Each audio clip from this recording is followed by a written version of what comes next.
Halo guys, aku sedikit mau bercerita yaitu tentang Pak Raden dan cerita multikulturalistik.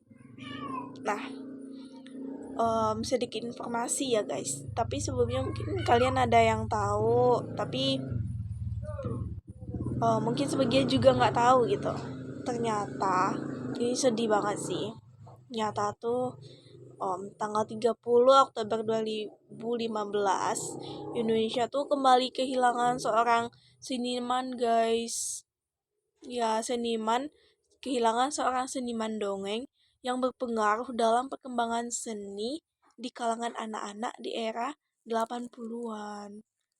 Ya, sedih ya, yaitu Pak Raden atau Suyadi gitu loh guys. Beliau itu adalah seorang seniman dan animator yang terkenal.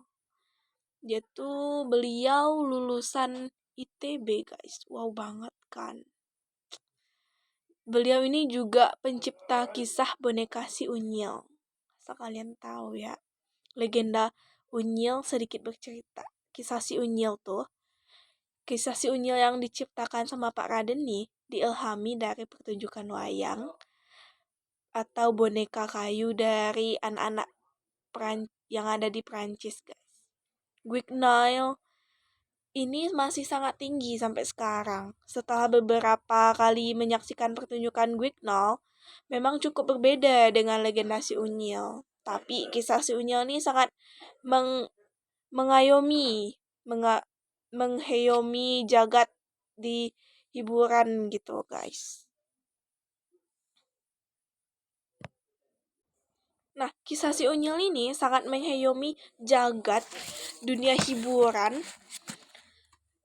anak-anak di eranya. Nah gitu, kayak ketika stasiun televisi swasta belum bertebaran seperti sekarang gitu loh. Nah kalau sekarang kan udah banyak gitu loh televisi swasta gitu kan.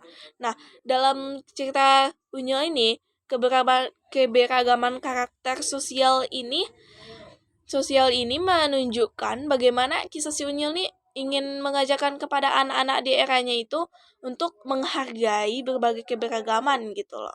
Dan keberagaman kayak perbedaan-perbedaan gitu.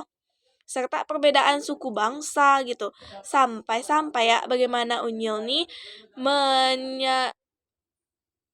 menjalin hubungan gitu guys. Menjalin hubungan pertemanan dengan orang Tionghoa yaitu Melanie.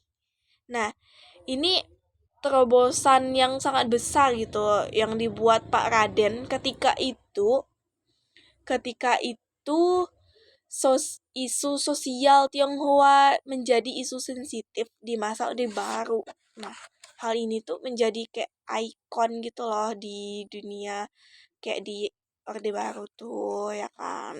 Nah, saat ini nih kayak kita kan kayak nostalgia gitulah jadinya kan gara-gara baca ini kayak kita rindu banget lah gitu film-film sekelas Unyil yang mampu menghiasi dunia anak-anak di era-era 2000-an dan sesudahnya gitu kan. Nah saat ini nih media televisi tuh telah banyak mengumbar film-film impor yang syarat dengan adegan kekerasan gitu loh ya kan. Hal ini tuh kayak menunjukkan bahwa film-film impor tuh nggak layak lah gitu untuk tayang di Indonesia gitu kan.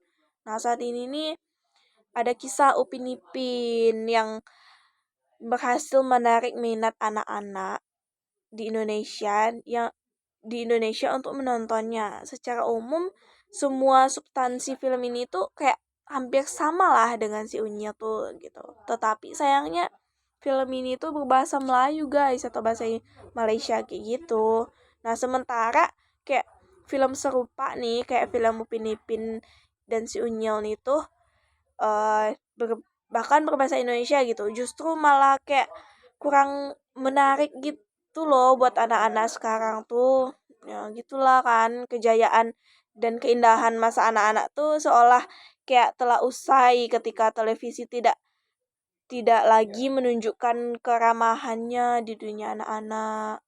Nah bisa kita sebut lah ya, era 80-an itu tuh adalah era dimana eranya era emas lah begitu bagi anak-anak Indonesia gitu. Pada saat itu tuh kita menjadi lebih terhibur oleh hasil karya Pak Raden yang tayang setiap minggu pagi dalam bentuk em, karya film boneka gitu loh guys. Gue sering dulu sih banget tuh ya subuh-subuh bangun gitu kan buat nungguin acara TV-nya si Unyil doang. Bahkan gue kayak ya dimarahin anjay pagi-pagi udah nonton televisi ya kan. Tapi ya sedihnya Pak Raden tuh udah meninggal guys, dan itu tuh sekitar 10 tahun yang lalu kalau dihitung dari sekarang ya. Bye guys, sekian cerita dari aku.